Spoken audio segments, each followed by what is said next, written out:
And we have received a message on behalf of the jury that the jury has reached a verdict in this case. Is that true, sir? Yes, sir. Is this verdict a unanimous one? That is one that is agreed upon by all members of the jury. Yes, sir. Do any of the jurors disagree with your four persons representations? No disagreement is indicated. It does indeed appear to be unanimous. I'm going to ask you, pass the documents to the bailiff. You may be seated. I will review for proper form and publish the verdict. The defendant shall rise. In cause number 22-39691, the state of Texas versus Germaine Jamarcus Reeder, we, the jury, find the defendant guilty of the offense of murder as charged in the indictment signed by the jury foreperson. The verdict is received. It is made a part of the record for all purposes. In this case, you may be seated. Ladies and gentlemen of the jury, at this time, I have received your verdict finding the defendant guilty of the offense of murder as alleged in the indictment. That brings us to a close of phase one of this trial. We are going to now go into phase two, the punishment phase of the trial. Record shall show that all parties are present and the jury is present in the courtroom. Anything additionally the parties want to present for the purposes of the record for sentencing, state Nothing stated. and defense? Nothing from the defense. Ladies and gentlemen, the attorneys have rested their cases and the evidence is before you. And again, you can consider the evidence presented in the guilt or innocence phase as well as in the punishment phase of this trial for your deliberations on the appropriate punishment. I'm going to read to you this charge, which contains all the law necessary for your deliberations for this punishment phase of this trial. And again, in continuing to discharge your responsibilities as jurors, you must continue to observe all the instructions previously given to you. And again, please listen carefully, as I know you will. As before, this charge will be left with you to refer to as necessary during your deliberations. Members of the jury, you have found the defendant guilty of the offense of murder. It becomes your responsibility to assess the appropriate punishment. This offense under our law is a first-degree felony punishment. Our law provides that an individual adjudged guilty of a first-degree felony shall be punished by imprisonment, confinement in the institutional division of the Texas Department of Criminal Justice, prison, for life, or any term of years not more than 99 years or less than 5 years. In addition to imprisonment, an individual adjudged guilty of a felony of the first degree may be punished by a fine not to exceed $10,000. Good time credit and parole. Under the law applicable in this case, the defendant, if sentenced to a term of imprisonment, may earn time off the period of incarceration imposed through the award of good conduct time. Prison authorities may award good conduct time to a prisoner who exhibits good behavior, diligence in carrying out prison work assignment, and attempts at rehabilitation. If a prisoner engages in misconduct, prison authorities may also take away all or part of any good conduct time earned by the prisoner. And it is also possible that the length of time for which the defendant will be imprisoned might be reduced by the award of parole. Under the law applicable in this case, if the defendant is sentenced to a term of imprisonment, he will not become eligible for parole until the actual time served equals 1/2 of the sentence imposed, or 30 years, whichever is less, without consideration of any good conduct time he may earn. If the defendant is sentenced to a term of, we have to put this in because it's in the law. It states if the defendant is sentenced to a term of less than 4 years, he must serve at least 2 years before he is eligible for parole.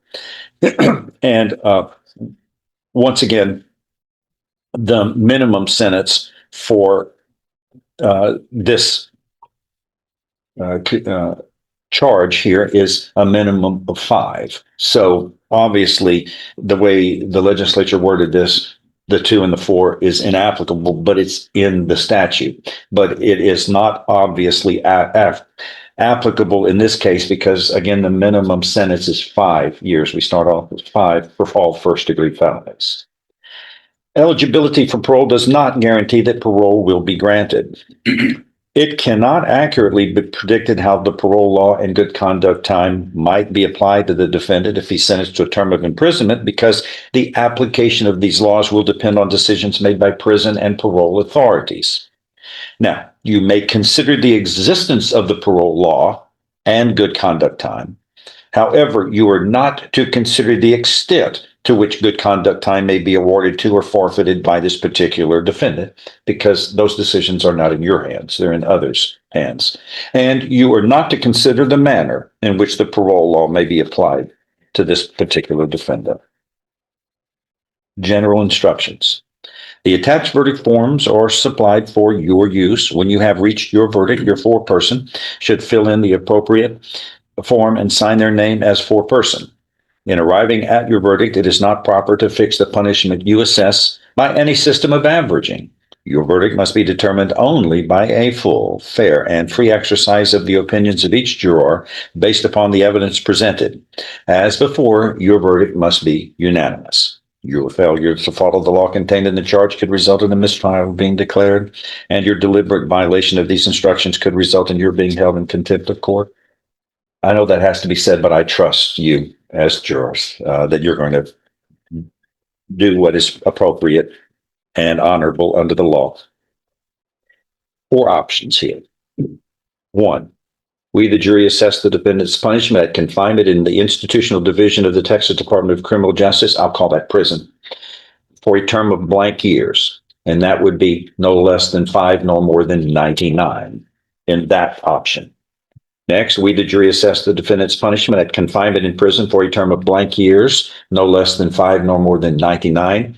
We further assess a fine of blank dollars not to exceed $10,000, a place for the foreperson to sign. Third option, we, the jury, assess the defendant's punishment at confinement in prison for life, place for the foreperson to sign.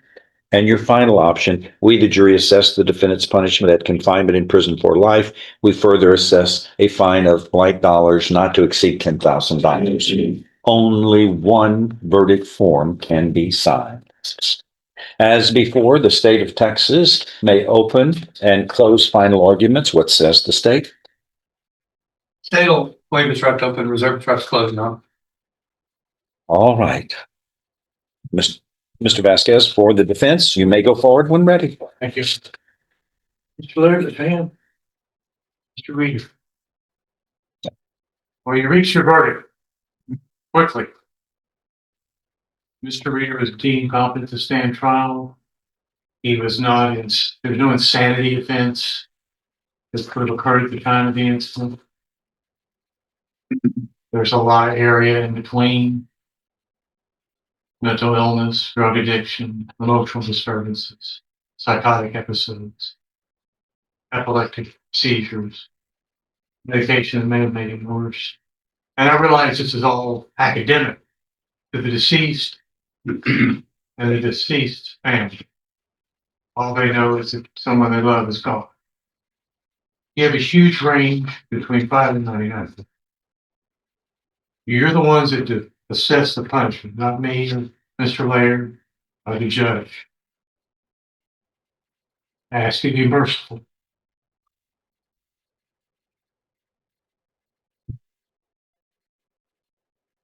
State.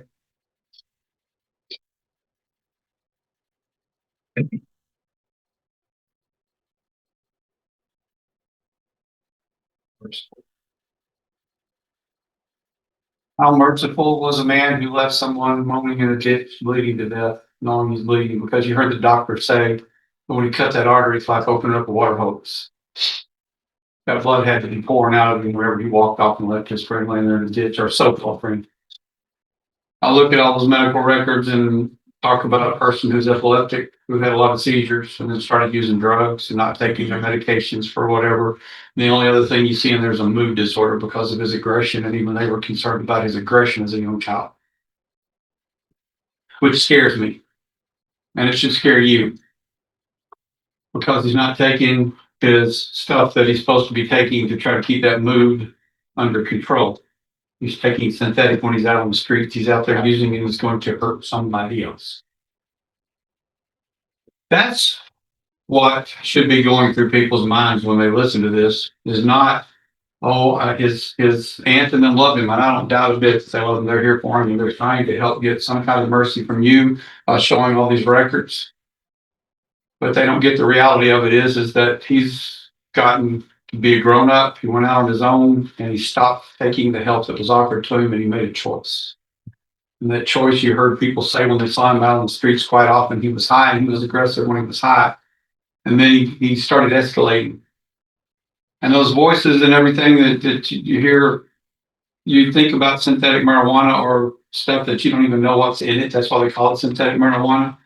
And it causes people to act crazy. If any of you've ever heard of them out on the streets, or the officers having to wrestle fight with them because of the synthetic marijuana, that's his choice.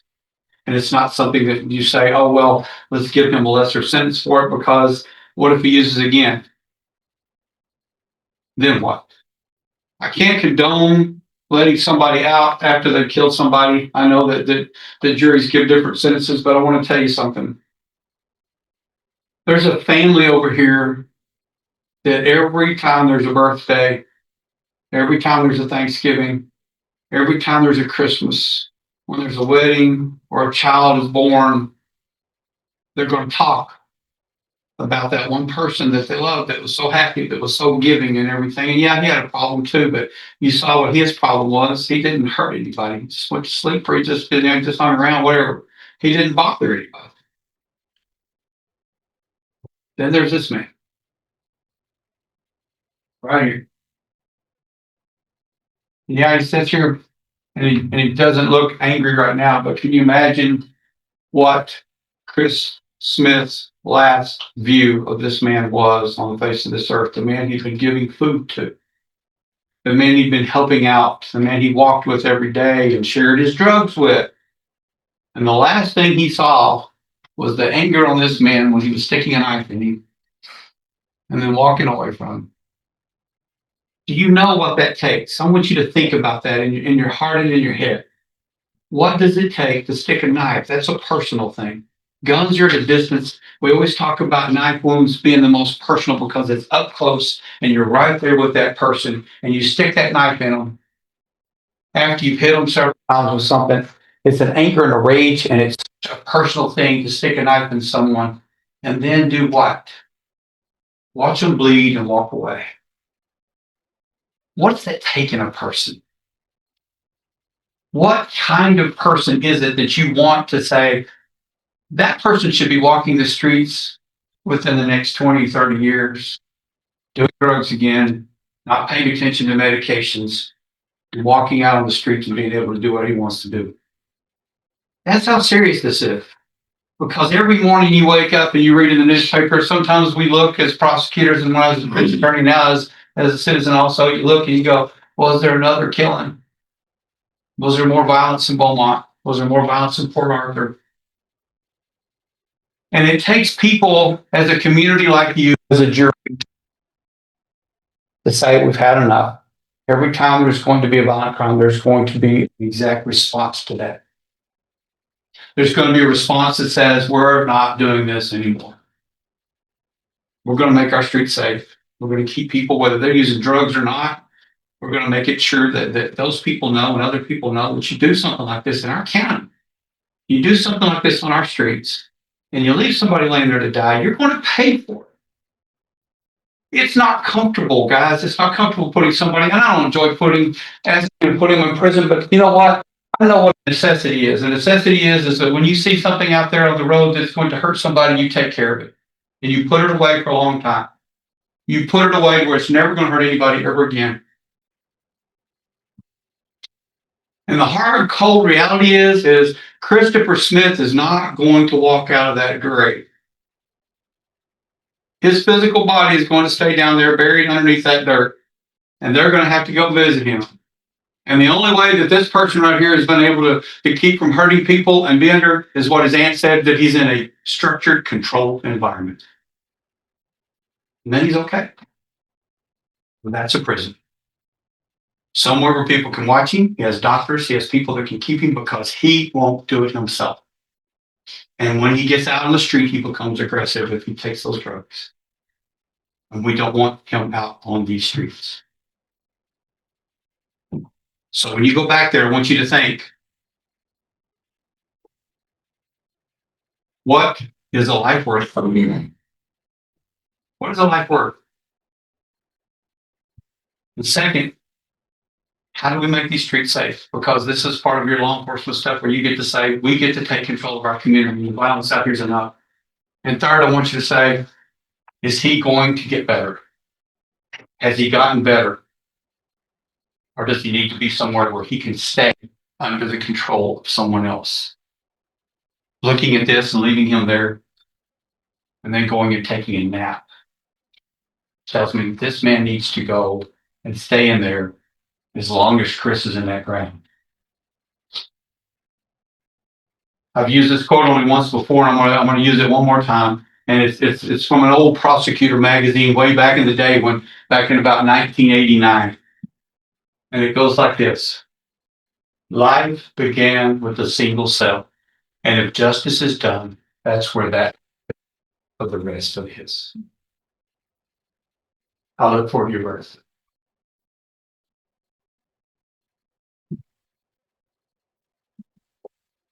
Ladies and gentlemen of the jury, this time I'm tendering the instructions to the bailiff. I'm going to ask the 12 of you to please step down, follow the bailiff into the deliberation room, and we will await your verdict. And alternates, again, thank you for hanging in there with us. We're going to ask you to hold vigil until the end, and we'll keep you updated. Thank you very much. Texas versus Germaine Jamarcus Reeder, who is present with his attorney and the state's attorneys. The court has received a message from the jury that the jury has reached a verdict in the sentencing portion of this murder trial in this case. And I'm going to ask the bailiff to bring forth the jury, and we will accept a verdict. Thank you.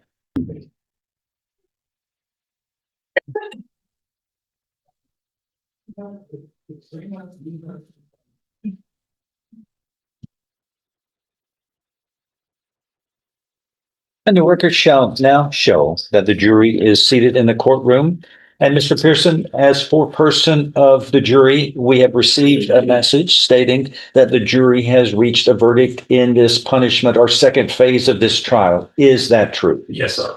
And is this verdict a unanimous one? That is one that is agreed upon by all members of your jury? Yes, sir. And do any of the jurors disagree with your form representations? No disagreement is indicated. It does indeed appear to be unanimous. I'm going to ask you, as before, please pass the documents to the bailiff, and you may be seated, and the court will review for proper form and publish the verdict.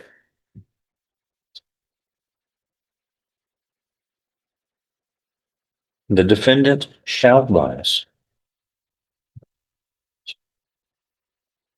In cause number 22-39691, the state of Texas versus Germaine Jamarcus Reeder, we, the jury, assess the defendant's punishment at confinement in the institutional division of the Texas Department of Criminal Justice for a term of 75 years. This is received. It is made a part of the record for all purposes, and you may be seated.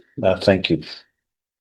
Ladies and gentlemen of the jury, the court has received your verdict, not only finding the defendant guilty, but assessing the punishment at 75 years confinement in prison. At this time, your duty as jurors is completed. At the beginning of the trial, I placed each of you under a number of instructions. You have them. You'll be right out there. At the beginning, I placed each of you under a number of instructions, and at this time, I am releasing you from those instructions previously given to you. However, one final instruction to add. Once you are discharged, you are released from your oath of secrecy, and you are free to discuss this case and your deliberations with anyone. And conversely, you are also free to refuse to discuss the case, and you have every right to maintain your silence unless otherwise ordered to do so by me. In a few minutes, after you are discharged, the attorneys have some formalities to deal with, and then they will be released. They always like to talk to jurors if you're willing to stay by and speak with them. They like to get feedback from you, and you are certainly free to go on about your business, but they should be out in 10 minutes at the most. And it always helps them in getting thoughts from jurors if you wish. And you are free not to discuss. And you have every right to maintain your silence. I want to thank you for becoming part of this Constitution and the laws of the state of Texas and the United States of America with we the people. It is vital that when people ask for the right that is in the Constitution for a jury trial, that good people come forward and make decisions. And without you, we would never, the Constitution would not work. And these decisions in this court never seem to be easy ones. But I want to thank you for your time and attention. And Lacey is going to have those documents if you need it for work or school or other purposes. I hope to have the honor of working with you in the future. Until next time, may God continue to bless Jefferson County and her citizens, and you are excused. Thank you very much.